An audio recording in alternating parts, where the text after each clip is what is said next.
Ils étaient des milliers dans les rues de Khartoum, certains venus des régions par le train. Ces manifestants ont marché jusqu'au siège du Conseil législatif. Scandant des slogans hostiles aux militaires, ils disent soutenir la mise en place d'un gouvernement civil et d'un pays démocratique après la tentative de putsch manquée annoncée par les autorités le 21 septembre.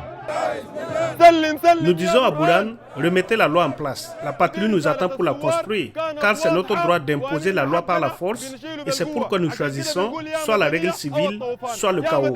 Certains Soudanais soupçonnent en effet le général Abdel Fattah al-Burhan, chef de l'armée et du Conseil souverain qui dirige le pays, de vouloir écarter les civils de l'instance. Le gouvernement a annoncé l'arrestation de 11 officiers militaires et des responsables civils de l'ancien régime d'Omar el-Béchir.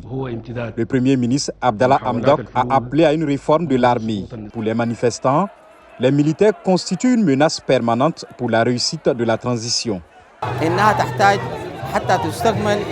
Si cette révolution réussit à réaliser la transition civile, elle doit renvoyer tous les officiers qui sont en charge des forces armées et qui appartenaient à l'origine au mouvement islamique soudanais. Par conséquent, le leadership de nos forces armées est considéré comme un obstacle majeur à la stabilité de l'État démocratique et la réussite de la période de transition.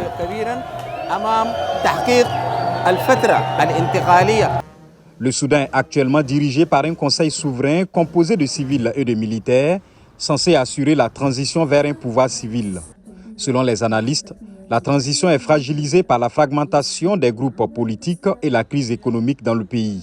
Le président de la Banque mondiale, David Malpass, s'est rendu jeudi dans le pays, première visite au Soudan depuis 40 ans d'un patron de cette organisation. Il a mis en garde contre le risque de dérapage politique.